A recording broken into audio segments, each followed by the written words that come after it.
Hello everyone, నమస్తే. Welcome to my channel. ఈరోజు మన టాపిక్ వచ్చేసరికి 7th క్లాస్ టెక్స్ట్ బుక్లో ఉన్నటువంటి ఢిల్లీ సుల్తాన్లు టాపిక్ గురించి ఇప్పుడు మనం ఎక్స్ప్లెయిన్ చేసుకుంటున్నామండి.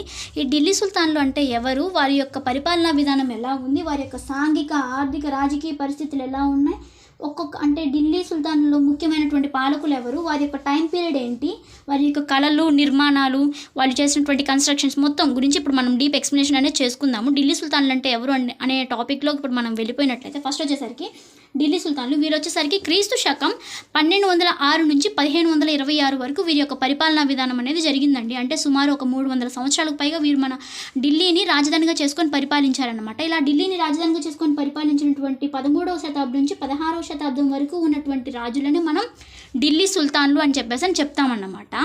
వీరు అంటే ఫస్ట్ అంటే ఢిల్లీని రాజధానిగా చేసుకొని పరిపాలించడం చేశారు కదా. మరి ఢిల్లీ నిర్మాణం అనేది జరగాలి కదా. ఈ ఢిల్లీ నిర్మాణం గురించి కనుక మనం చూసుకున్నట్లయితే ఫస్ట్ వచ్చేసరికి ఢిల్లీ నిర్మాత వచ్చేసరికి తోమార వంశానికి చెందినటువంటి ఆనందపాలుడు అనేటువంటి ఒక రాజు అన్నమాట. ఇతను ఏంటంటే ఈ ఢిల్లీని నిర్మించడం అనేది చేశాడనమాట. ఇతని మీదకి 3వ పృథ్వీరాజ్ చౌహాన్ అనేటువంటి ఒక చౌహాన్ వంశస్థుడు ఢిల్లీని స్వాధీనం చేసుకోవడం కోసం అని చెప్పేసి దండయాత్ర చేసి స్వాధీనపరుచుకున్నాడనమాట. ఇలా స్వాధీనపరుచుకొని ఢిల్లీని పరిపాలన అనేది చేస్తూ ఉన్న టైంలో అప్పట్లో మనకి దండయాత్రలు అనేవి జరుగుతూ ఉండేవి. తురుష్కులు ఏంటంటే మన భారతదేశం మీదకి దండయాత్ర చేస్తూ ఉన్నారనమాట. ఇలా దండయాత్ర చేస్తూ ఉన్న టైం పీరియడ్లోనే గోరీ మహమ్మద్ ఏం చేశాడంటే 1192వ సంవత్సరంలో 2వ తరైన్ యుద్ధంలో, అంటే ఈ పృథ్వీరాజ్ చౌహాన్కి అలాగే గోరీ మహమ్మద్కి మధ్య జరిగినటువంటి యుద్ధాన్ని మనం 2వ తరైన్ యుద్ధం అని చెప్పేసి అంటాం అన్నమాట. ఈ యుద్ధం ఎప్పుడు జరిగిందంటే 1192లో జరిగింది. ఇది దేనికోసం జరిగిందంటే ఢిల్లీని అంటే ఢిల్లీని ఆక్రమించుకోవడం కోసం ఈ గోరీ మహమ్మద్ ఏం చేశాడంటే అతని మీదకి దండయాత్రకు వచ్చాడనమాట. ఇలా చేసుకొని పృథ్వీరాజ్ చౌహాన్ని ఓడించి ఫైనల్ రిజల్ట్ ఏంటి, ఢిల్లీని ఆక్రమించేశాడనమాట. ఇలా ఆక్రమించేసి ఇతను ఒక ఆఫ్ఘనిస్తాన్ దేశస్థుడు అని చెప్పాను కదా. ఈ ఆఫ్ఘనిస్తాన్కి చెందినటువంటి రాజు కాబట్టి ఇతను ఏం చేశాడంటే కుతుబుద్దీన్ ఐబక్, అంటే తన బానిస అయినటువంటి కుతుబుద్దీన్ ఐబక్కి రాజ్యపాలన యొక్క ఫుల్ పేటెంట్ రైట్స్ ఇతనికి ఇచ్చేసి వెళ్ళిపోయాడనమాట. అంటే అతని దగ్గర అంటే మొత్తం రాజ్యాన్ని అప్పగించాడే కానీ దానికి సంబంధించిన మనీ కానీ నిధి కానీ మొత్తం మనీ పర్పస్లో ఉన్నటువంటి ప్రతిదీ కూడా ఇతని స్వాధీనంలో ఉండే విధంగానే చూసుకున్నాడనమాట. ఈ 1205 వరకు, అంటే 1192 నుంచి 1205 వరకు ఇదే కంటిన్యూ అయింది. కాకపోతే ఏంటంటే ఈ 1205లో ఏం చేశాడంటే ఇలాగే ఢిల్లీని కొంచెం విజిట్ చేయాలన్న ఆలోచనతో వచ్చే టైంలో ఏంటంటే జీలాం నది దగ్గర కొంతమంది బందిపోట్లు ఇతని మీద దండయాత్ర చేసి, అంటే గోరీ మహమ్మద్ మీద దాడి చేసి చంపేశారనమాట. 1205 వరకు ఇలాగే కంటిన్యూ అయింది. తర్వాత 1205లో గోరీ మహమ్మద్ చనిపోతాడు. ఇట్లా చనిపోయిన తర్వాత అందరికీ బాధ అనిపించవచ్చు, కాకపోతే ఒక్క కుతుబుద్దీన్ ఐబక్ మాత్రం చాలా హ్యాపీగా ఫీల్ అయ్యాడు. ఎందుకంటే రాజ్యపాలన ఇతనికి ఇప్పుడు సొంతంగా అవుతుంది కదా, ఇతను ఇంకా వంశస్థాపన ఇతనే అవుతాడు, ఇతనే ఇంకా రాజు అవుతాడు కాబట్టి ఇంకా హ్యాపీగా ఫీల్ అయ్యాడు. తర్వాత 1205లో చనిపోయిన తర్వాత 1206లో బానిస వంశాన్ని స్థాపన అనేది చేస్తాడనమాట ఇతను. ఇప్పుడు మనం బానిస వంశం గురించి ఇప్పుడు మనం పూర్తిగా ఎక్స్ప్లెనేషన్ చేసుకుందాం. బానిస వంశం అంటే ఏంటి అంటే ఫస్ట్ వచ్చేసరికి దీన్ని మనం మ్యామ్లుక్ వంశం అని చెప్పేసి అంటాం అనమాట. దీనికి గల ఇంకొక పేరు ఏంటంటే స్లేవ్ వంశం అనమాట.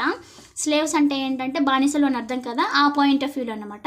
ఫస్ట్ వచ్చేసరికి కుతుబుద్దీన్ ఐబక్ యొక్క టైం పీరియడ్ కనుక మనం చూసుకున్నట్లయితే 1206 నుంచి 1210 వరకు ఇతని యొక్క పరిపాలన అనేది జరిగిందనమాట. ఇతని యొక్క టైం పీరియడ్ అనమాట.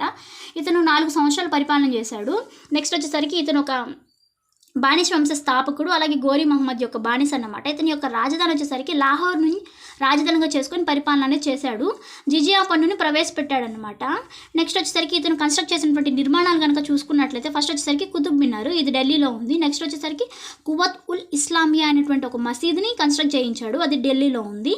నెక్స్ట్ వచ్చేసరికి అర్హదీన్ కా జోప్రా అనేటువంటి దర్గాని ఇతను కన్స్ట్రక్ట్ చేశాడనమాట. ఇదేంటంటే ప్రస్తుతం ఉన్నటువంటి అజ్మీర్ రాజస్థాన్లో ఉందన్నమాట. నెక్స్ట్ వచ్చేసరికి ఇతని యొక్క బిరుదులు వచ్చేసరికి సిఫా సలార్ అంటే యుద్ధవీరుడు అని, అలాగే లాగ్ బక్ష్ అంటే అక్షరాలకు లక్షలు ఇచ్చేవాడు అని అర్థం అన్నమాట.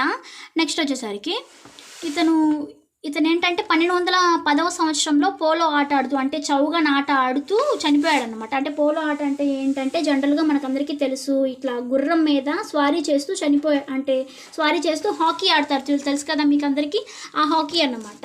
ఇలా ఈ గేమ్ ఆడుతూ ఇతను చనిపోవడం జరిగిందనమాట. సో ఇతను చనిపోయిన తర్వాత ఇతని కొడుకు రాజ్యపాలనకి రావడం జరిగింది, ఈ కుతుబుద్దీన్ ఐబక్ యొక్క కొడుకు. అలా వచ్చిన తర్వాత అతను ఏంటంటే పెద్ద బలిష్ఠుడు కాదు, అతని ఈ కుతుబుద్దీన్ ఐబక్ ఒక అల్లుడు ఏం చేస్తాడంటే, అంటే ఇల్టుట్మిష్ ఏం చేస్తాడంటే కుతుబుద్దీన్ ఐబక్ యొక్క కొడుకుని చంపేసి రాజ్యపాలనకి ఇతను వస్తాడనమాట. ఇతని యొక్క టైం పీరియడ్ వచ్చేసరికి క్రీస్తు శకం 1211 నుంచి 1236 వరకు ఇతని యొక్క టైం పీరియడ్ అనమాట. ఇతను ఏంటంటే ఢిల్లీని సర్వస్వతంత్రంగా పరిపాలించినటువంటి రాజు, నిజమైన స్థాపకుడుగా ఇతన్ని చెప్తారనమాట. ఇతను ఏంటంటే రాజధానిని లాహోర్ నుంచి ఢిల్లీకి మార్చేస్తాడు. ఇతను మళ్ళీ తురుష్క విధానాన్ని ప్రవేశపెట్టాడు. తురుష్కుడు అంటే ముస్లిమ్స్ అని మీకు ఆల్రెడీ అంతకుముందు చెప్పాను కదా. ఆ తురుష్క విధానం ఏంటి అంటే చిహల్గనీ విధానం అనమాట. అంటే 40 మంది కులీనుల చేత పరిపాలించబడేటువంటి విధానాన్ని మనం చిహల్గనీ విధానం అని చెప్తాం కదా, అదన్నమాట. అంటే ఇప్పుడు జనరల్గా మనం రాజ్యపాలన అనేది చేస్తాము. ఆ రాజ్యంలో ఏంటంటే సైనికుల మధ్య కొంతమంది వ్యతిరేకత అనేది వస్తూ ఉంటుంది కదా. ఇలాంటి వ్యతిరేకతను అణిచివేయడం కోసమే ఇతను చిహల్గనీ విధానం అనే దాన్ని ప్రవేశపెట్టడం జరిగిందన్నమాట. నెక్స్ట్ వచ్చేసరికి ఇక్తా పద్ధతి అంటే ఏంటంటే అంటే రాజ్యం ఉంటుంది కదా, ఈ రాజ్యాన్ని ఇక్తాలుగా విభజించి పరిపాలించే విధానాన్ని మనం ఇక్తా పద్ధతి అని చెప్పేసి అంటామన్నమాట. ఈ ఇక్తాలలో కొంతమంది అధిపతులు ఉంటారనమాట. ఆ ఇక్తా యొక్క అధిపతిని మనం ఏమని పిలుస్తామంటే ముక్తి ఇక్తాదార్ అని చెప్పేసి పిలుస్తాం అనమాట. ఈ చిహల్గనీ విధానాన్ని రద్దు చేసింది మాత్రం బాల్బన్ అండి.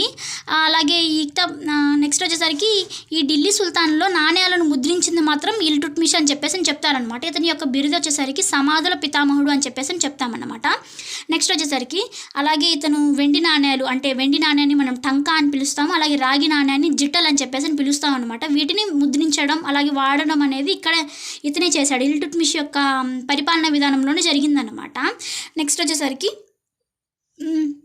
ఇతని బిరుదు వచ్చేసరికి సమాధుల పితామహుడు. ఇతని తర్వాత అంటే ఈ ఇల్టుట్మిష్ తర్వాత వచ్చినటువంటి కూతురు, ఇల్టుట్మిష్ యొక్క కూతురు ఏంటంటే రజియా సుల్తానా, ఆవిడ పరిపాలనకు వచ్చిందనమాట. రజియా సుల్తానా టైం పీరియడ్ వచ్చేసరికి 1236 నుంచి 1240 అనమాట. అంటే 4 సంవత్సరాలు ఈవిడ పరిపాలన అనేది చేశారనమాట. 4 ఇయర్స్ పరిపాలన అనేది చేసింది. నెక్స్ట్ ఇల్టుట్మిష్ యొక్క కుమార్తె కదా ఈవిడ ఢిల్లీని ఈవిడ యొక్క స్పెషాలిటీ ఏంటంటే ఢిల్లీని పరిపాలించినటువంటి ఏకైక మహిళ అన్నమాట. భారతదేశాన్ని పరిపాలించిన మొట్టమొదటి ముస్లిం మహిళగా ఈవిడని చెప్పుకుంటారు. నెక్స్ట్ వచ్చేసరికి ఈవిడకి ఏంటంటే వ్యతిరేకత అనేది జరిగిందనమాట. సొంత అన్నదమ్ములు అలాగే చిహల్గన్ సభ్యులు, అంటే నేను ఆల్రెడీ చెప్పాను కులీనుల చేత అణిచివేయబడేటువంటి విధానాన్ని మనం చిహల్గనీ పద్ధతి అని చెప్పేసి అంటాం కదా. దాంట్లో ఉన్నటువంటి సభ్యులు అలాగే టర్కీ ప్రభువులు ఈవిడ పరిపాలనా విధానాన్ని వ్యతిరేకించడం జరిగిందనమాట. నెక్స్ట్ వచ్చేసరికి ఈవిడ అంటే మహిళా పాలకురాలు, ఈవిడ ఢిల్లీని పరిపాలించినటువంటి మొట్టమొదటి ముస్లిం మహిళగా ఈవిడని చెప్తారనమాట. నెక్స్ట్ వచ్చేసరికి ఈవిడ తర్వాత గియాసుద్దీన్ బాల్బన్, అంటే చాలామంది వచ్చారు, కాకపోతే ఏంటంటే వాళ్ళలో కొంచెం ఇంపార్టెంట్ పర్సన్స్ గురించి మాత్రమే మనం డిస్కస్ చేస్తున్నాము. వాళ్ళలో చూసుకున్నట్లయితే ఫస్ట్ గియాసుద్దీన్ బాల్బన్ అనమాట. 1266 నుంచి 87వ సంవత్సరం వరకు ఇతను పరిపాలన అనేది చేశాడనమాట. ఇతను ఏంటంటే బానిస వంశంలో గొప్పవాడని చెప్పేసి చెప్తారండి. నెక్స్ట్ వచ్చేసరికి రాచరిక దైవ దత్తాధికారాన్ని అనేటువంటి విధానాన్ని ప్రవేశపెట్టాడనమాట. అంటే ఏంటంటే ఫస్ట్ వచ్చేసరికి అఫ్రేషియాబ్ అంటే నేనే దేవుడు అని చెప్పుకోవడం. నెక్స్ట్ వచ్చేసరికి స్నిజ్దా అంటే సాష్టాంగ నమస్కారం అన్నమాట. నెక్స్ట్ వచ్చేసరికి ఫైబోజ్ అంటే ఏంటంటే చెప్పులకి పాదాలకు ముద్దు పెట్టుకోవడం. ఇవన్నీ ఇతను చేయించాడనమాట. అంటే నేనే గొప్ప సుల్తాన్ని ప్రతిష్ట గురించి ఎక్కువగా తెలియచేసే విధంగా దైవదత్తాధికారాన్ని ఇతను ప్రవేశపెట్టాడని చెప్పొచ్చు. నెక్స్ట్ వచ్చేసరికి కైకుబాద్ లాస్ట్. ఈ కైకుబాద్ ఏంటంటే బాల్బన్ ఉన్నాడు కదండి, బాల్బన్ యొక్క రెండవ కొడుకు అన్నమాట. అంటే బాల్బన్ మనవడు అని చెప్పేసి చెప్పొచ్చు అనమాట. ఇతడేంటంటే రాజ్య పరిపాలన చేస్తూ ఉన్న టైంలో ఇతడి యొక్క సైనికాధిపతి జలాలుద్దీన్ ఖిల్జీ అనమాట. జలాలుద్దీన్ ఫిరోజ్ షా ఖిల్జీ ఇతను ఏం చేశాడంటే కైకుబాద్ని చంపేసి ఖిల్జీ వంశ స్థాపన అనేది చేశాడనమాట. ఇంతటితో బానిస వంశం అనేది అంతరించిపోయింది. ఇతని యొక్క టైం పీరియడ్ వచ్చేసరికి 1287 నుంచి 1290 అనమాట. నెక్స్ట్ వచ్చేసరికి ఇక్కడ ఖిల్జీ వంశం అనేది స్టార్ట్ అయ్యింది. ఇప్పుడు మనం ఖిల్జీ వంశం గురించి ఇప్పుడు ఎక్స్ప్లెయిన్ చేసుకుందాం. ఖిల్జీ వంశం గురించి కనుక చూసుకున్నట్లయితే ఖిల్జీ వంశం యొక్క టైం పీరియడ్ వచ్చేసరికి 1290 నుంచి 1320 వరకు వీరి యొక్క టైం పీరియడ్ అనేది జరిగిందనమాట. అంటే వీరు 1290 నుంచి 1320 వరకు వీరి యొక్క పరిపాలన అనేది జరిగిందనమాట. వాళ్ళల్లో మన ఖిల్జీ వంశ స్థాపకుడు వచ్చేసరికి జలాలుద్దీన్ ఫిరోజ్ షా ఖిల్జీని మనం చెప్పుకుంటాం అనమాట. ఇతని యొక్క టైం పీరియడ్ వచ్చేసరికి 1290 నుంచి 96 వరకు, అంటే 6 ఇయర్స్ ఇతను పరిపాలన అనేది చేశాడనమాట. నెక్స్ట్ వచ్చేసరికి ఇతని గురించి తెలుసుకున్నట్లయితే ఇతను ఏంటంటే ఖిల్జీ వంశ స్థాపకుడు. ఇతని అల్లుడైనటువంటి అల్లావుద్దీన్ ఖిల్జీ ఇతన్ని చంపేసి రాజ్యాన్ని పరిపాలించడం స్టార్ట్ చేస్తాడనమాట. ఇతను చంపేశాడు కదా అతన్ని, అలాగే ఇతన్ని కూడా చంపేయడం జరిగిందన్నమాట. ఎవరు వచ్చారు ఇతని తర్వాత అల్లావుద్దీన్ ఖిల్జీ ఇతనికి ఏమవుతాడు, అల్లుడు అవుతాడనమాట. నెక్స్ట్ వచ్చేసరికి ఈ అల్లావుద్దీన్ ఖిల్జీ గురించి చూసుకున్నట్లయితే క్రీస్తు శకం 1296 నుంచి 1316 మధ్య ఇతను పరిపాలన అనేది చేశాడనమాట. ఇతని యొక్క స్పెషాలిటీ ఏంటంటే ఖిల్జీ వంశంలోనే కాకుండా ఢిల్లీ సుల్తాన్లో కూడా అందరిలోకెల్లా ఇతన్ని చాలా గొప్పవాడిగా చెప్తామన్నమాట. నెక్స్ట్ వచ్చేసరికి ఇతని యొక్క బిరుదులు ఏంటంటే రెండవ అలెగ్జాండర్, అలాగే ఖలీఫా సామ్రాజ్యానికి కుడిభుజంగా ఇతను మనం చెప్తామన్నమాట. ఇతనేంటంటే గూఢాచారి వ్యవస్థను ప్రవేశపెట్టడం జరిగింది. అంటే ఏంటంటే తన ప్రత్యర్థుల్ని అణిచివేయడానికి, మంగోలియన్లు అణిచివేయడానికి, కుట్రపూరితమైనటువంటి ప్రభువులను అణిచివేయడానికి ఒక సమర్థమైనటువంటి గూఢాచారి వ్యవస్థను అనేదాన్ని స్థాపించడం జరిగిందనమాట ఇతను. నెక్స్ట్ వచ్చేసరికి ఇతని యొక్క దండయాత్రలు కనుక చూసుకున్నట్లయితే, అంటే జనరల్గా మనం తెలుసు కదా అల్లావుద్దీన్ దండయాత్రలు అని చెప్పేసి అనుకుంటూ ఉంటాం కదా, దానికి సంబంధించి అనమాట. ఈ అల్లావుద్దీన్ దండయాత్రలు కనుక చూసుకున్నట్లయితే ఫస్ట్ వచ్చేసరికి ఉత్తర భారతదేశ దండయాత్రలు. ఈ ఉత్తర భారతదేశ దండయాత్రలు వచ్చేసరికి ఫస్ట్ వచ్చేసరికి గుజరాత్ 1299వ సంవత్సరంలో ఇతను దండయాత్ర చేశాడు. తర్వాత ఏంటంటే రణథంబోర్ 1301వ సంవత్సరంలో. నెక్స్ట్ మేవాడ్ అంటే చిత్తూరు అన్నమాట 1303వ సంవత్సరంలో. నెక్స్ట్ వచ్చేసరికి మాల్వా అంటే మండు 1305వ సంవత్సరంలో దండయాత్ర చేశాడు. అలాగే మార్వార్ 1308వ సంవత్సరంలో దండయాత్ర చేశాడు. ఇవి 5 కూడాను ఉత్తర భారతదేశం యొక్క దండయాత్రలు అనమాట. నెక్స్ట్ వచ్చేసరికి దక్షిణ భారతదేశం యొక్క దండయాత్రలు కనుక చూసుకున్నట్లయితే దేవగిరి అనమాట. ఇదేంటంటే యాదవుల రాజధానిగా చెప్పుకుంటాం అనమాట ఈ దేవగిరిని. నెక్స్ట్ వచ్చేసరికి ఇదేంటంటే 1307వ సంవత్సరంలో ఈ దండయాత్ర అనేది చేయడం జరిగింది. నెక్స్ట్ వచ్చేసరికి వరంగల్ అనమాట. వరంగల్ వచ్చేసరికి 1308 నుంచి 9 వరకు అనమాట దండయాత్ర చేశాడు. అంటే దక్షిణ భారతదేశ దండయాత్ర కదా ఇది. నెక్స్ట్ వచ్చేసరికి ద్వార సముద్రం, ఇదేంటంటే హోయసల రాజధాని అనమాట. నెక్స్ట్ వరంగల్ వచ్చేసరికి కాకతీయుల రాజధాని. ఈ ద్వార సముద్రం ఏంటంటే 1311వ సంవత్సరంలో దండయాత్ర చేయడం జరిగిందనమాట. నెక్స్ట్ వచ్చేసరికి మధురై వచ్చేసరికి 1311వ సంవత్సరంలోని దీన్ని కూడా దండయాత్ర చేశాడు. ఇది వచ్చేసరికి పాండ్యుల యొక్క రాజధాని అన్నమాట. ఇలా ఉత్తర భారతదేశం అలాగే దక్షిణ భారతదేశంలో ఇతను రాజధాని చాలా ప్రాంతాలని దండయాత్రలు అనేవి చేశాడనమాట. నెక్స్ట్ వచ్చేసరికి 1316 తర్వాత అల్లావుద్దీన్ చనిపోయిన తర్వాత సిసోడియాలు మేవాడ్ని పరిపాలించారు. అంటే ఇతను మేవాడ్ మీద దండయాత్ర చేశాడు కదండి. ఇతను చనిపోయిన తర్వాత మళ్ళీ దాన్ని స్వాధీనపరచుకోవడం కోసం సిసోడియాలు ఏం చేశారంటే మళ్ళీ తిరిగి వాళ్ళ మీద దండయాత్ర చేయడం జరిగిందనమాట. దాన్ని పరిపాలించుకోవడం స్టార్ట్ చేశారనమాట. నెక్స్ట్ వచ్చేసరికి ఇతను చేసినటువంటి సంస్కరణలు వచ్చేసరికి మార్కెట్ సంస్కరణ, అలాగే తపాలా సంస్కరణ, సైనిక సంస్కరణ అనమాట. సిద్ధ సైన్యాన్ని ప్రవేశపెట్టాడనమాట ఇతను. అంటే సైనికులకి నగదు రూపంలో జీతాలు ఇవ్వడం అనేది చేశాడనమాట. ఇది ఇక్తా పద్ధతిని రద్దు చేశాడనమాట ఇతను. ఇప్పుడు చెప్పండి, ఇక్తా పద్ధతిని ప్రవేశపెట్టింది ఎవరు అని చెప్పేసి అంటే మనకు గుర్తుకు రావాల్సింది ఇల్టుట్మిష్. అలాగే ఇక్తా పద్ధతిని రద్దు చేసిన వ్యక్తి ఎవరు అని చెప్పేసి అంటే మనకు గుర్తుకు రావాల్సింది ఈ అల్లావుద్దీన్ అన్నమాట. నెక్స్ట్ వచ్చేసరికి ఇతను ఏం చేశాడంటే దాగ్ అనేటువంటి రాజముద్రని వేసి గుర్రాలపై ఎవరు అమ్మరాదు అని చెప్పేసి కొనరాదని ఒక చట్టాన్ని చేశాడండి. అంటే ఏంటంటే కొంతమంది మన చాలా మేలు జాతి అయినటువంటి గుర్రాలు ఉంటాయి కదా, ఆ జాతి అయినటువంటి గుర్రాలు, శిక్షణ ఇచ్చినటువంటి గుర్రాలు వీళ్ళు ఏం చేస్తూ ఉంటారంటే కొంతమంది దొంగతనాలు చేస్తూ ఉంటారు, గుర్రాలను మార్చేస్తారనే ఆలోచనతో ఇతను ఏం చేశాడంటే గుర్రాల మీద ముద్రలు లాంటివి దాగ్ అనేటువంటి ఒక రాజముద్ర వేయడం వల్ల అతను ఆ గుర్రాలు అనేవి మార్పిడి చేయకుండా ఉండడం కోసం అరికట్టడం జరిగిందనమాట. దానికోసం ఒక చట్టం అనేది చేశాడనమాట. నెక్స్ట్ వచ్చేసరికి ఇతని తర్వాత వచ్చినటువంటి వ్యక్తి వచ్చేసరికి ఖుస్రో ఖాన్ ఖిల్జీ అనమాట. ఈ ఖుస్రో ఖాన్ ఖిల్జీ ఏంటంటే ఈ ఖిల్జీ వంశంలో చివరివాడు. ఇతను ఏంటంటే ఒక హిందూ అనమాట. ఇతన్ని అంటే హిందూ అయితే అతని యొక్క మదర్ ఏంటంటే ఇతని పేరుని ఖుస్రో ఖాన్ ఖిల్జీ అని చెప్పేసి పేరు మార్చేసింది. కానీ ఇతన్ని ఏంటంటే మార్చేసినా కానీ ఇతన్ని గియాసుద్దీన్ తుగ్లక్ అనేటువంటి ఒక వ్యక్తి ఇతన్ని చంపేసి వంశాన్ని స్థాపించడం, అంటే తుగ్లక్ వంశాన్ని స్థాపించడం అనేది జరిగిందనమాట. ఇంతటితో వీరి యొక్క టైం పీరియడ్ అనేది అయిపోయింది. ఏంటంటే దీని ప్రకారం చూసుకున్నట్లయితే ఇతని టైం పీరియడ్ వచ్చేసరికి అంటే ఈ అల్లావుద్దీన్ ఖిల్జీ తర్వాత వచ్చినటువంటి వ్యక్తి ఖుస్రో ఖాన్ ఖిల్జీ కదా, అంటే 1316 నుంచి 1320 వరకు, అంటే 4 ఇయర్స్ ఇతని యొక్క టైం పీరియడ్ అన్నమాట.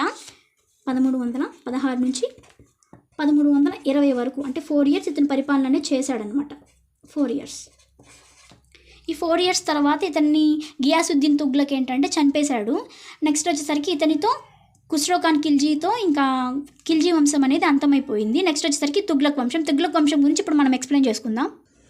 తుగ్లక్ వంశం వచ్చేసరికి 1320 నుంచి 1414 వరకు వీరి యొక్క టైం పీరియడ్ అండి. వీరి యొక్క టైం పీరియడ్ అనమాట. వీరిలో ఫస్ట్ మనం చెప్పాం కదా, గియాసుద్దీన్ తుగ్లక్ ఏంటంటే ఇట్లా ఖుస్రో ఖాన్ ఖిల్జీని చంపేసి ఇట్లా తుగ్లక్ వంశాన్ని స్థాపన అనేది చేశాడనమాట. ఇతని యొక్క టైం పీరియడ్ వచ్చేసరికి 1320 నుంచి 1324, అంటే 4 సంవత్సరాలు ఇతని పరిపాలన అనేది చేశాడనమాట. ఇతను ఏంటంటే తుగ్లక్ వంశ స్థాపకుడు. ఈ తుగ్లకాబాద్ అనేటువంటి నగర నిర్మాణాన్ని స్థాపించి ప్రారంభించాడు. నెక్స్ట్ వచ్చేసరికి ఇతని పరిపాలనా కాలంలో ఇతని కొడుకైనటువంటి జునా ఖాన్, అంటే ఈ గియాసుద్దీన్ తుగ్లక్ యొక్క కొడుకు జునా ఖాన్ ఏం చేశాడంటే అంటే దాని పేరు ఉలుగ్ ఖాన్ అనమాట. మనకి తెలిసిన భాషలో ఇతని పేరు ఏంటంటే మహమ్మద్ బిన్ తుగ్లక్. 1323 సంవత్సరంలో ఓరుగల్లు అప్పటి రాజు అయినటువంటి 2వ ప్రతాపరుద్రుడిని ఓడించి ఓరుగల్ని ఆక్రమించి సుల్తానాబాద్ అంటే సుల్తానాపూర్ అనేటువంటి పేరు అనేది పెట్టడం జరిగిందనమాట. అంటే ఏంటంటే ఈ గియాసుద్దీన్ తుగ్లక్ యొక్క కొడుకే మహమ్మద్ బిన్ తుగ్లక్ అనమాట. అంతకుముందు ఇతని పేరు ఏంటంటే జునా ఖాన్ లేదా ఉలుగ్ ఖాన్ అని చెప్పేసి అంటాం అనమాట. కాకపోతే ఇతను ఏంటంటే తర్వాత పేరు మార్చుకోవడం జరిగింది, పేరును మార్చేసుకున్నాడు అనమాట. ఇతని తర్వాత వచ్చినటువంటి వ్యక్తి వచ్చేసరికి మహమ్మద్ బిన్ తుగ్లక్ అనమాట. మనం జనరల్గా మనం చెప్పుకునేటువంటి పిచ్చి తుగ్లక్ అంటారు కదండి, ఆ పిచ్చి తుగ్లకే ఇతను అనమాట. ఈ మహమ్మద్ బిన్ తుగ్లక్ వచ్చేసరికి 1324 నుంచి 1350 వరకు ఇతని యొక్క టైం పీరియడ్ అనమాట. ఇతను ఏంటంటే గొప్ప విద్వాంసుడు, వింతైనటువంటి పాలకుడు అనమాట. వింతైన పాలకుడు అని ఎందుకన్నానో మీకు ముందుగా తెలుస్తుంది. ఎందుకంటే ఇతని రాజధానిని అనేది 2 సార్లు మార్పిడి చేయడం జరిగింది కాబట్టి ఇతని ఒక వింతైన పాలకుడుగా మనం కన్సిడర్ చేస్తాము. నెక్స్ట్ వచ్చేసరికి ఇతను ఏంటంటే గొప్ప యుద్ధవీరుడు అండి, నూతన పరిపాలనా విధానాన్ని ప్రవేశపెట్టినటువంటి వ్యక్తి అన్నమాట ఇతను. నెక్స్ట్ వచ్చేసరికి ఇతను ఏంటంటే మహమ్మద్ తురుష్క రాజపుత్రులపై యుద్ధాలు చేసి విశాల సామ్రాజ్యాన్ని స్థాపించాడన్నమాట. ఫస్ట్ వచ్చేసరికి రాజధాని మార్పిడి అనేది 2 టైమ్స్ చేశాడు ఇతను. దాని గురించి మనం చూసుకున్నట్లయితే ఫస్ట్ వచ్చేసరికి ఢిల్లీ నుంచి దేవగిరికి 1327లో రాజధానిగా మార్చివేశాడు. మళ్ళీ ఏంటంటే 1335లో మళ్ళీ దేవగిరి నుంచి ఢిల్లీకి మార్పిడి చేయడం అనేది చేశాడనమాట. నెక్స్ట్ వచ్చేసరికి ఇంకొకటి చేసింది ఏంటంటే అంటే వ్యూహాత్మకంగా దక్షిణ భారత్కు దగ్గరగా ఉండాలని రాజధాని మార్చాడనమాట. కానీ అక్కడికి వెళ్ళిన తర్వాత అక్కడ ఉన్నటువంటి సదుపాయాలు అనేవి సరిగ్గా లేకపోవడంతో సరిగ్గా కుదరకపోవడంతో మళ్ళీ అంటే ఢిల్లీ నుంచి దేవగిరికి మార్చేసిన తర్వాత తనకి అక్కడ కంఫర్ట్నెస్ కానీ అక్కడ ఉన్నటువంటి సదుపాయాలు కానీ ఏం దొరకకపోయేసరికి మళ్ళీ దేవగిరి నుంచి మళ్ళీ ఢిల్లీకి మార్చడం అనేది రాజధాని చేయడం జరిగిందనమాట. నెక్స్ట్ వచ్చేసరికి ఇతను చేసినటువంటి ఇంకొక పని ఏంటంటే నాణ్యాల ముద్రణ అనేది చేశాడనమాట. అంటే ఏంటంటే బంగారం వెండి నాణ్యాలు రద్దు అని చేశాడనమాట. అంటే 1329 సంవత్సరంలో అంటే 1329 సంవత్సరంలో ఏంటంటే ఇతను చేశాడనమాట. ఏది బంగారం వెండి నాణ్యాలని రద్దు చేయడం ఏంటంటే 1329లో రద్దు చేశాడు. రాగి నాణ్యాలని మళ్ళీ మార్చి మళ్ళీ ప్రవేశపెట్టడం జరిగిందనమాట. తర్వాత ఏంటంటే మళ్ళీ రాగి నాణ్యాలని మళ్ళీ రద్దు చేసి మళ్ళీ బంగారం వెండిని చేశాడనమాట. అంటే చేసిన పనికి దాని మీద నిలబడలేదన్నమాట. ఫస్ట్ వచ్చేసరికి బంగారం వెండి చేసేసి దాన్ని రద్దు చేయడం, తర్వాత మళ్ళీ ఇత్తడి రాగి నాణ్యాలు చేయడం. రాగి నాణ్యాలను చేయడం వల్ల ఏంటంటే ఎవరు వాళ్ళకి తగ్గినట్లుగా వారి రాజ్యంలో ఉన్నటువంటి ప్రజలు ఏంటంటే ఓన్గా వాళ్ళే ప్రిపేర్ చేసుకోవడం చేశారన్నమాట. బంగారం వెండి అంటే అందరికీ అవైలబుల్గా ఉండదు, కానీ ఇత్తడి రాగి అంటే అందరి ఇళ్లలోనూ దొరుకుతుంది కాబట్టి ఇట్లా వాళ్ళు ఏం చేశారంటే ఈ బంగారం వెండి కాకుండా ఇత్తడి రాగి కాబట్టి వాళ్ళే ప్రిపేర్ చేసుకోవడం చేశారు. దీనివల్ల ఏంటంటే డిమానిటైజేషన్ లాంటిది జరిగిందనమాట. అంటే ద్రవ్యోల్బణం జరిగిందనమాట. అంటే దానివల్ల ఏంటంటే మనీకి ఎక్కువ వాల్యూ అనేది లేకుండా పోయింది. ఎంతో కుప్పలు మనీ ఇస్తే కానీ వాళ్ళది పరిపాలనా విధానం అనేది కుదిరేది కాదు, ఒక వస్తువు అనేది కొనుక్కోవడానికి సరిపోయేది కాదన్నమాట. ఇలా ద్రవ్యోల్బణం ఏర్పడిన రాజు కాలం ఎవరు అని చెప్పేసి మనకి బిట్ రైస్ చేస్తే మనం చెప్పాల్సిన ఆన్సర్ ఏంటంటే మహమ్మద్ బిన్ తుగ్లక్ అన్నమాట. అంటే ప్రజలు తమనంతట తామే నాణ్యాలు ముద్రించుకోవడం స్టార్ట్ చేశారనమాట. నెక్స్ట్ వచ్చేసరికి వ్యవసాయ సంస్కరణలు అనేవి ప్రవేశపెట్టాడు. వ్యవసాయ మంత్రిత్వ శాఖని ఏర్పాటు చేశాడనమాట. దాన్నే మనం ఏమని పిలుస్తామంటే దివాన్ ఈ కోహి అని చెప్పేసి పిలుస్తాం అనమాట. ఇతని కాలంలోనే దక్షిణ భారతదేశంలో 2 స్వతంత్ర రాజ్యాలు ఏర్పడ్డాయి అనమాట. ఫస్ట్ వచ్చేసరికి విజయనగర సామ్రాజ్యం 1336లో ఏర్పడింది. దానికి నెక్స్ట్ వచ్చేసరికి బహుమని సామ్రాజ్యం 1347లో ఏర్పడింది అనమాట. నెక్స్ట్ వచ్చేసరికి ఇతని తర్వాత వచ్చినటువంటి వ్యక్తి వచ్చేసరికి ఫిరోజ్ షా తుగ్లక్ అనమాట. ఇతని టైం పీరియడ్ వచ్చేసరికి క్రీస్తు శకం 1351 నుంచి 88 వరకు ఇతని యొక్క టైం పీరియడ్ అనమాట. నెక్స్ట్ వచ్చేసరికి ఇతని యొక్క బిరుదులు ఏంటంటే ఉద్యానవనాల రాజు అని చెప్పేసి అంటారండి.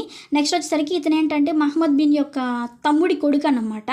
ఇతను ఏంటంటే జిజియా పన్ను వసూలు చేశాడు. అంటే నీటిపారుదల సౌకర్యాలు ఏర్పాటు చేసేసి వాటి మీద కూడా శ్రాబ్ అనేటువంటి ఒక పన్నుని ఇతను గ్యాదర్ చేయడం అనేది జరిగిందనమాట. అంటే వసూలు చేయడం జరిగిందనమాట. నెక్స్ట్ ఇతని తర్వాత వచ్చినటువంటి వ్యక్తి వచ్చేసరికి నసీరుద్దీన్ మహమ్మద్ తుగ్లక్ అనమాట. ఇతనే తుగ్లక్ వంశంలో చివరివాడన్నమాట.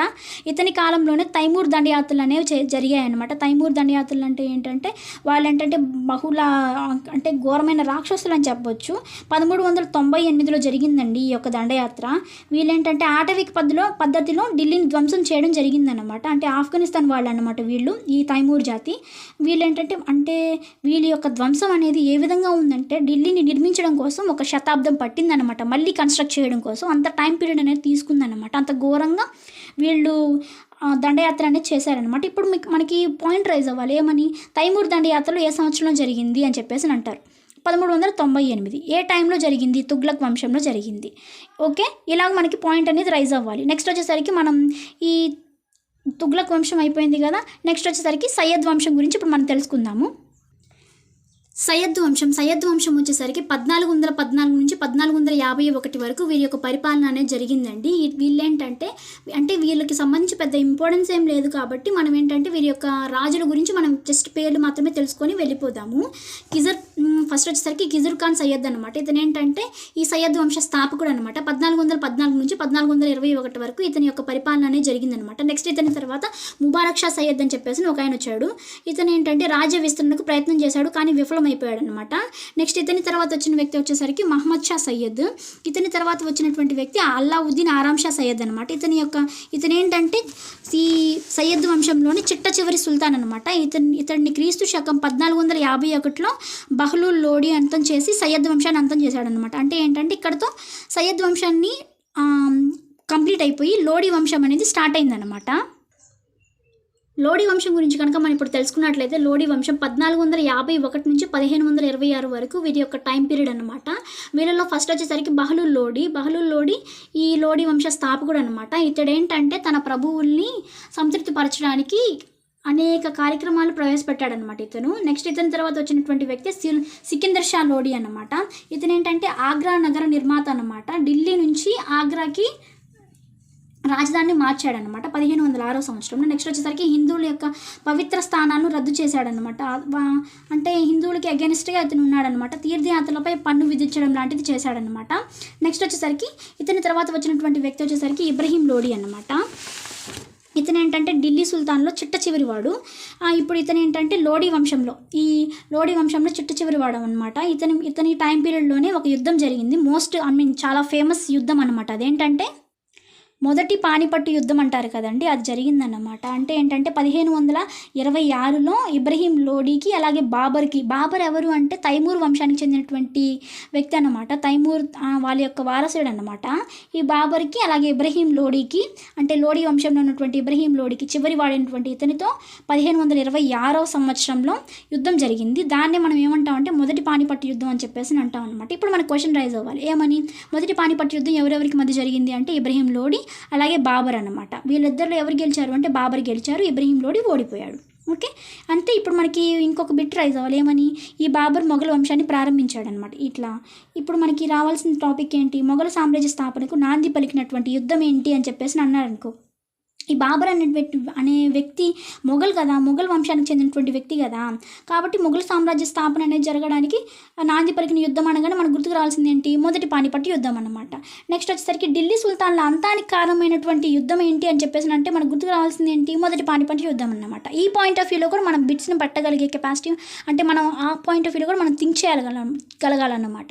ఇది ఇప్పుడేంటి, ఈ మొదటి పానిపట్టు యుద్ధంతో అంటే 1526 సంవత్సరంలో వీరి యొక్క టైం పీరియడ్ అనేది అయిపోయింది.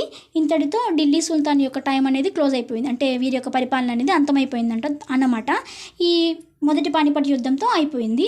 వీళ్ళ తర్వాత వచ్చిన వారే మొఘల్ సామ్రాజ్యం అన్నమాట. నెక్స్ట్ వచ్చేసరికి వీరి యొక్క పరిపాలన విధానం ఎలా ఉంది, వీటికి సంబంధించి ఇప్పుడు మనం ఎక్స్ప్లెనేషన్ అనేది చేసుకుందాము. టెక్స్ట్ బుక్ని మనం చూద్దాం ఇప్పుడు. నెక్స్ట్ విదేశీ దండయాత్రల గురించి కనుక మనం చూసుకున్నట్లయితే ఈ ఢిల్లీ సుల్తాన్ల కాలంలో ఏంటంటే 2 దండయాత్రలు అనేవి వీరి యొక్క అంటే ఢిల్లీ సుల్తాన్ల మీద దండయాత్రలు జరిగాయి. వాటిని కనుక మనం చూసుకున్నట్లయితే ఫస్ట్ వచ్చేసరికి టెక్స్ట్ బుక్లో ఇచ్చారు చూడండి, మంగోలులు అని చెప్పేసి అని ఇచ్చారనమాట. Page number 107. వీరి గురించి చూసుకున్నట్లయితే ఫస్ట్ వచ్చేసరికి మంగోలియన్ దండయాత్ర అనేది వీరి యొక్క టైం పీరియడ్లో జరిగింది. అలాగే తైమూర్ దండయాత్ర, ఇందాక నేను ఆల్రెడీ వీడియోలో ఎక్స్ప్లెయిన్ చేశాను. తైమూర్ దండయాత్ర అనేది తుగ్లక్ వంశం దగ్గర దండయాత్ర జరిగిందని చెప్పేసి అని చెప్పాను కదా, అదన్నమాట. 1398లో నసీరుద్దీన్ తుగ్లక్ టైం పీరియడ్లో దండయాత్ర చేయడం జరిగిందన్నమాట ఈ తైమూర్ దండయాత్ర. నెక్స్ట్ మంగోలియన్ దండయాత్ర వచ్చేసరికి వీరేంటంటే సంచార జాతులు అనమాట. వీరు సంచార జాతులు అంటే చెంగిజ్ ఖాన్ ఉన్నారు కదండి, అంటే మంగోలియన్లు మనం క్రీస్తు శకం 1206 సంవత్సరంలో చెంగిజ్ ఖాన్ ఐక్యం చేసి నాయకుడు అవ్వడం జరిగిందన్నమాట. వీరేంటంటే 1221 నుంచి 1368 వరకు భారతదేశంపై అనేక దండయాత్రలు అనేవి చేశారనమాట. వీరు అంటే ఇల్టుట్మిష్ కాలం నుంచి ఫిరోజ్ షా తుగ్లక్ కాలం వరకు వీరి యొక్క దండయాత్రలు అనేవి జరిగాయన్నమాట. నెక్స్ట్ వచ్చేసరికి ఢిల్లీ సుల్తాన్ల పరిపాలనా విధానం కనుక చూసుకున్నాము మనం. ఢిల్లీ సుల్తాన్ యొక్క పరిపాలనా విధానం గురించి కనుక మనం చూసుకున్నట్లయితే వీరి కాలంలో సర్వాధికారాలు సుల్తాన్లకే చెంది ఉండేవండి. పరిషత్ని ఆధారంగా చేసుకొని అంటే న్యాయం ఖురాన్ ప్రకారం ఆధారం చేసుకొని పరిపాలించడం అనేది చేశారనమాట. వీళ్ళు ఏంటంటే ఈ రాజ్యాన్ని వర్గీకరణ చేసేసి కొన్ని ఇక్తాలని ఇగో చూడండి టెక్స్ట్ బుక్లో మెన్షన్ చేశారు చూడండి. రాజ్యాన్ని ఇక్తాలుగా, షిక్కులుగా, పరిగణాలుగా, గ్రామాలుగా విభజన చేసి పరిపాలన అనేది చేశారనమాట. ఈ రాజ్యాన్ని పరిపాలించేటువంటి దానికి యొక్క కింగ్ని మనం ఏమని పిలుస్తామంటే సుల్తాన్ అంటాం అనమాట. అలాగే ఇక్తాని ఇందాక ఆల్రెడీ వీడియోలో చెప్పాను, ఇక్తాదార్ అలాగే ముక్తి అని చెప్పేసి అంటారనమాట. నెక్స్ట్ షిక్ను వచ్చేసరికి షిక్కుదార్ అని, పరగణాలని అమీర్ అని, గ్రామాలని గ్రామని లేదా చౌకీదార్ అని చెప్పేసి పిలుస్తాం అనమాట. వారి యొక్క అధిపతుల్ని మనం అలా పిలుస్తాం అనమాట. నెక్స్ట్ వచ్చేసరికి బందగాన్ విధానం అనేది ఇక్కడ వీరి యొక్క పరిపాలన విధానంలో జరిగిందండి. ఈ బందగాన్ విధానం అనేది ఎవరు ప్రవేశపెట్టారంటే ఇల్టుట్మిష్ ప్రవేశపెట్టడం జరిగిందనమాట. ఇదేంటంటే పర్షియా దేశానికి చెందినటువంటి విధానం అన్నమాట. అంటే బానిసల్ని కొనుగోలు చేసి వారిని సైనికులుగా నియమించే విధానాన్ని మనం ఏమని పిలుస్తామంటే బందగాన్ విధానం అని చెప్పేసి పిలుస్తామన్నమాట. ఇది ఎవరికి అంటే బందిగాన్లో వారిలో సుల్తాన్కు నమ్మకస్తున్నటువంటి వారిని గవర్నర్లుగా అలాగే సైనికాధికారులుగా నియమించేవారనమాట. ఇల్టుట్మిష్ కాలంలో చెహల్గనీ సర్దార్లు కీలక పాత్ర పోషించారు. ఇందాక ఆల్రెడీ నేను ఇల్టుట్మిష్ టైం పీరియడ్ చెప్పేటప్పుడు ఎక్స్ప్లెనేషన్ చేశానన్నమాట. గూఢచారి వ్యవస్థని ఏంటంటే అలావుద్దీన్ టైం పీరియడ్లో జరిగింది. అలాగే కులీనుల్ని ఏర్పాటు చేయడం, చెహల్గనీ విధానాన్ని ఏర్పాటు చేయడము, ఇలాగే ఇప్పుడు ఏంటంటే బందగాన్ విధానాన్ని ఏర్పాటు చేయడం ఇవన్నీ కూడా ఇల్టుట్మిష్ చేశాడండి. నెక్స్ట్ వచ్చేసరికి వారి యొక్క సామాజిక జీవన విధానం అనేది ఎలా ఉంది ఇప్పుడు మనం చూద్దాము. సామాజిక జీవన విధానం గురించి కనుక మనం చూసుకున్నట్లయితే వీరి కాలంలో సమాజంలో 3 ప్రధానమైనటువంటి వర్గాలు ఉండేవండి. ఫస్ట్ వచ్చేసరికి విదేశీ ముస్లింలు, నెక్స్ట్ వచ్చేసరికి స్వదేశీ ముస్లింలు, తర్వాత శ్రామిక వర్గం అనమాట. వీళ్ళు అత్యధిక ప్రాధాన్యత ఏంటంటే విదేశీ ముస్లింలకు ఎక్కువగా ఉండేది. పరిపాలనలో వీరి ప్రభావం అనేది ఎక్కువగా కనిపించేదన్నమాట. నెక్స్ట్ వచ్చేసరికి స్వదేశీ ముస్లింలకి ఏంటంటే కేవలం వారు బోధకులుగా, న్యాయాధికారులుగా మాత్రమే ద్వితీయ స్థానంలో ఉండేవారు. నెక్స్ట్ వచ్చేసరికి శ్రామిక వర్గం ఏంటంటే చేతి వృత్తులు, కళాకారులు, దుకాణదారులుగా వీళ్ళు వ్యవహరించేవారు అనమాట. నెక్స్ట్ వచ్చేసరికి ఆర్థిక వ్యవస్థ గురించి కనుక చూసుకున్నట్లయితే ముఖ్య వృత్తి వచ్చేసరికి ప్రధాన వృత్తిగా మనం తీసుకునేది ఏంటంటే వ్యవసాయం అన్నమాట. వీరేంటంటే 1/3 వంతు శిస్తు రూపంలో పన్నులు అనేవి చెల్లించేవారు అనమాట. అంటే వారు రైతు పండించినటువంటి పంట ఉంటుంది కదా, ఆ పంటలో 1/3 వంతును శిస్తును అనేది వీరు చెల్లించేవారనమాట. నెక్స్ట్ వచ్చేసరికి వస్త్ర పరిశ్రమ గురించి కనుక మనం చూసుకున్నట్లయితే అది ఒక ప్రధాన పరిశ్రమగా ఉండేదన్నమాట. వీళ్ళేంటంటే దేశీయ వాణిజ్య కేంద్రాలుగా మనం దౌలతాబాద్, అలాగే లక్నో, లాహోర్ వీటిని వాళ్ళు ముల్తాన్ అటువంటి ప్రాంతాలని వాళ్ళు వాణిజ్య వ్యాపారాల కోసం వాడుతూ ఉండేవారు అనమాట. ఈ ముల్తాన్ ఏంటంటే పాకిస్తాన్లో ఉందండి. నెక్స్ట్ వచ్చేసరికి వ్యాపారం గురించి కనుక మనం చూసుకున్నట్లయితే చైనాతో అలాగే China, Africa, Iran, Arabia, European దేశాలతో వీళ్ళు ఏంటంటే వ్యాపారాలు చేస్తూ ఉండేవారు. నెక్స్ట్ వచ్చేసరికి ఎగుమతులు ఏమేం చేసేవారంటే పత్తి, ముత్యాలు, ఇంకా ధాన్యం, నీలిమందు, సముద్ర ముత్యాలు లాంటి వాటిని వీరు ఎగుమతి చేస్తూ ఉండేవారన్నమాట. నెక్స్ట్ వచ్చేసరికి వీరి యొక్క కళలు అలాగే వాస్తుశిల్పాల గురించి ఇప్పుడు మనం తెలుసుకుందాము. దానికంటే ముందు నేను ఆల్రెడీ ఒకసారి మీకు ఎక్స్ప్లెయిన్ చేశాను. వెండి అంటే వెండి నాణ్యాలు అంటే టంకా అని, జిటాలు అంటే రాగి నాణ్యాలు అని చెప్పేసి ప్రామాణిక నాణ్యాలుగా వాడుకలో ఉండేవని చెప్పేసి చెప్పాను. ఇది ఎవరి టైం పీరియడ్లో వచ్చిందంటే కూడా నేను మీకు ఎక్స్ప్లెయిన్ చేశాను. ఇల్టుట్మిష్ టైం పీరియడ్లో సరికి ఈ టంకా, వెండి నాణ్యాలు, జిట్టలు అనేవి రాగి నాణ్యాలు కదా. ఈ టాపిక్కి సంబంధించి బిట్స్ అనేవి రిపీటెడ్గా వస్తూ ఉంటాయండి. సో మనం ఏం చేస్తామంటే ఈ టాపిక్ని కంటిన్యూస్గా అంటే మస్ట్ అండ్ షుడ్గా ఫోకస్డ్గా చదవండి. నెక్స్ట్ వచ్చేసరికి అంటే ఈ తుగ్లక్ సంబంధించి ద్రవ్యోల్బణం జరిగిన దాని గురించి కూడా నేను మీకు ఎక్స్ప్లెయిన్ చేశాను. మహమ్మద్ బిన్ తుగ్లక్ ఏంటంటే రాగి నాణ్యాలను జారీ చేయడం ఆదేశించినప్పటికీ నకిలీ నాణ్యాల ముద్రణకి వ్యతిరేకమైనటువంటి సరైన జాగ్రత్తలు తీసుకోవడంలో విఫలమయ్యాడు. కాబట్టి ద్రవ్యోల్బణం అనేది ఏర్పడడం జరిగిందనమాట. ఇదన్నమాట. నెక్స్ట్ వచ్చేసరికి వీరి యొక్క కళలు, వాస్తు శిల్పాల గురించి మనం ఇప్పుడు ఎక్స్ప్లెయిన్ చేసుకుందాము.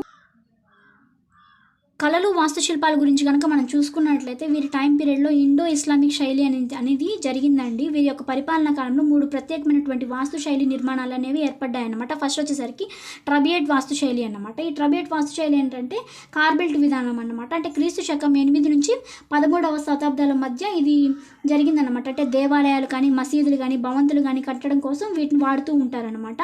అంటే ఏంటంటే ఈ ట్రబియట్ వాస్తు శైలి ఎలా ఉంటుందంటే చూడండి, ఇక్కడ మనకి టెక్స్ట్ బుక్లో ఇక్కడ మెన్షన్ చేశారు. ట్రబియట్ వాస్తుశైలి గురించి చూడండి, ఇక్కడ కనిపిస్తుంది. 2 నిలువు స్తంభాల మధ్యలో అడ్డంగా దూలం ఉండి కిటికీలు, తలుపులు నిర్మాణం అనేది చేయడం అన్నమాట. ఇది ట్రబియట్ వాస్తుశైలి. నెక్స్ట్ వచ్చేసరికి ఆర్కేడ్ వాస్తుశైలి అనమాట. ఇది అక్కడ చూడండి, ఆర్కేడ్ వాస్తుశైలి. ఈ ఆర్కేడ్ వాస్తుశైలి గురించి కనుక మనం చూసుకున్నట్లయితే తలుపుల పైన, కిటికీల పైన బరువు మొత్తాన్ని ఉంచి నిర్మాణం చేయడం అన్నమాట. అంటే సొరంగాల పైన కప్పులు, గుమ్మములు, ఇలాంటివి కప్పులు ఇలాంటివి కన్స్ట్రక్ట్ చేయడం అనమాట, నిర్మించడం అని ఇట్లా నిర్మాణం చేయడాన్ని మనం ఏమంటామంటే ఆర్కేడ్ వాస్తుశైలి అని చెప్పేసి చెప్తాం అనమాట. నెక్స్ట్ వచ్చేసరికి దీనికి ఎగ్జాంపుల్, ఆర్కేడ్ వాస్తుశైలికి ఎగ్జాంపుల్ ఏం చెప్తామంటే బృహదీశ్వర ఆలయాన్ని మనం చెప్తాం అనమాట. ఈ బృహదీశ్వర ఆలయాన్ని ఏంటంటే ఈ ఆర్కేడ్ వాస్తుశైలిని కన్స్ట్రక్ట్ చేశారు. నెక్స్ట్ వచ్చేసరికి ట్రూ ఆర్చ్ పద్ధతి అండి. ఈ ట్రూ ఆర్చ్ పద్ధతి అంటే ఏంటంటే 2 నిలువు స్తంభాల మధ్యలో అర్ధచంద్రాకారంలో ఒక నిర్మాణం అనేది రాయిని పెట్టి దాని మీద మసీదు నిర్మాణం పెడితే దాన్నే మనం ఏమంటామంటే ట్రూ ఆర్చ్ పద్ధతి అని చెప్పేసి అంటాం అనమాట. దీనికి ఎగ్జాంపుల్గా మనం అలై దర్వాజా కన్స్ట్రక్షన్ ఉంది కదా అండి, ఈ అలై దర్వాజా కన్స్ట్రక్షన్నే మనం ట్రూ ఆర్చ్ పద్ధతిలో కట్టబడడం జరిగిందనమాట. దాన్ని మనం ఇప్పుడు చూద్దాము.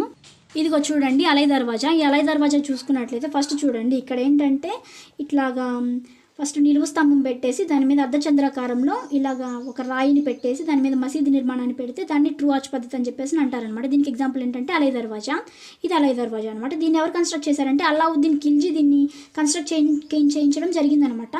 ఇది కువ్వత్ ఉల్ ఇస్లామియా అనేటువంటి మసీదుకి ఆవరణలో, అంటే కుతుబుద్దీన్ ఐబక్ దీన్ని కట్టించాడనమాట. దీనికి ఆవరణలోనే ఇది ఉందన్నమాట అలై దర్వాజా. దీని ఏంటంటే గోపురాలు, తోరణాలు మొట్టమొదటిసారిగా ఈ అలై దర్వాజాలో నిర్మించడం జరిగిందనమాట. నెక్స్ట్ వచ్చేసరికి కుతుబ్ మినార్ గురించి చూద్దాము. కుతుబ్ మినార్ గురించి కనుక మనం చూసుకున్నట్లయితే ఇదేంటంటే ఢిల్లీలో ఉంది. ఇదేంటంటే దీని నిర్మాణ ప్రారంభాన్ని ఏంటంటే కుతుబుద్దీన్ ఐబక్ స్టార్ట్ చేశాడు. అలాగే దీన్ని పూర్తి చేసింది మాత్రం ఇల్టుట్మిష్ కంప్లీట్ చేశాడండి. ఇదేంటంటే కువ్వత్ ఉల్ ఇస్లామియా అనేటువంటి మసీద్ ఆవరణలో ఉందన్నమాట. సూఫీ సన్యాసి అయినటువంటి కుతుబుద్దీన్ బక్తియార్ కాకి పేరు మీదుగా ఇది కుతుబ్ మినార్ అన్ని ప్రారంభించడం జరిగిందనమాట. దీని ఎత్తు వచ్చేసరికి 74.1 మీటర్స్ అన్నమాట. నెక్స్ట్ వచ్చేసరికి 4 అంతస్తులు అనమాట. ప్రజెంట్ ఇది ఇప్పుడు 5 అంతస్తులకు వచ్చింది. కానీ మనకి టెక్స్ట్ బుక్లో 4 అంతస్తులని ఇచ్చారు కాబట్టి 4 అంతస్తులని చదువుకుందాము. చలువరాయి అలాగే ఇసుక రాయితో దీన్ని నిర్మాణం చేయడం అనేది జరిగిందనమాట. దీనికి కన్స్ట్రక్షన్కి మరమ్మతులు చేసింది మాత్రం ఫిరోజ్ షా తుగ్లక్ అని చెప్పేసి చెప్పొచ్చండి. దీనికి సంబంధించి మనం సాహిత్యం గురించి మనం తెలుసుకున్నట్లయితే ఫస్ట్ వచ్చేసరికి వీరి పరిపాలనా కాలంలో పర్షియన్ సంస్కృతంలో సాహిత్యం అనేది బాగా డెవలప్ అయిందండి. ఉర్దూ అనే పదం వీరి కాలంలోనే రావడం జరిగిందనమాట. సంస్కృత గ్రంథాలు అలాగే అరబిక్, ఉర్దూ భాషల్లోకి అనువదించబడ్డాయి అన్నమాట ఇవి.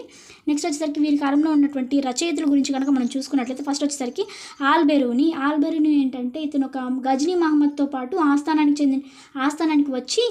వచ్చినటువంటి ఆస్థాన రచయిత అన్నమాట. ఇతను ఏంటంటే సంస్కృతాన్ని నేర్చుకొని ఆయనకి గ్రంథాన్ని అరబిక్ భాషలోకి తర్జుమా చేయడం అనేది చేశాడనమాట.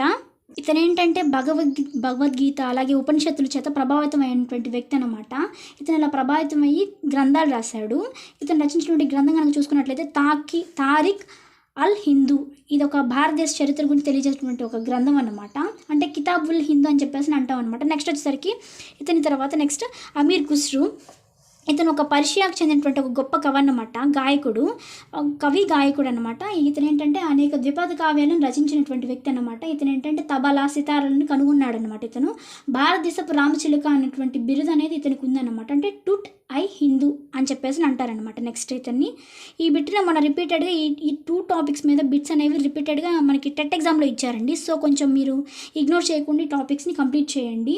వీళ్ళు రచించినటువంటి గ్రంథాలు కనుక చూసుకున్నట్లయితే ఈ అమీర్ ఖుస్రూ రచించినటువంటి గ్రంథం చూసుకున్నట్లయితే తుగ్లక్ నామా అలాగే నూసీఫర్ అనేటువంటి గ్రంథాన్ని ఇతను రచించాడనమాట.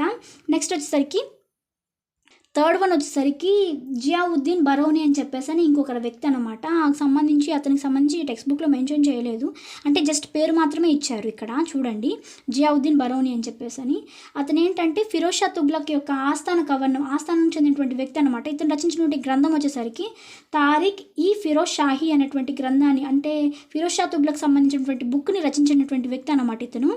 ఇది అండి ఫుల్ ఎక్స్ప్లెనేషన్ సంబంధించి, అంటే మన ఢిల్లీ సుల్తాన్కి సంబంధించినటువంటి ఫుల్ ఎక్స్ప్లెనేషన్ వీడియో మీకు ఇంతవరకు అర్థమై ఉంటుందని చెప్పేసి అనుకుంటున్నాను. ఇప్పటివరకు నేను ఎక్స్ప్లెనేషన్ వీడియోలో ఏంటంటే ఫస్ట్ వంశాలకు సంబంధించి కానీ, వారి యొక్క పరిపాలనా విధానానికి సంబంధించి కానీ, వారి యొక్క సాహిత్యం కానీ, ఇంకా వారి యొక్క మొత్తం ఫుల్ ఎక్స్ప్లెనేషన్ అనేది నేను చేశాను.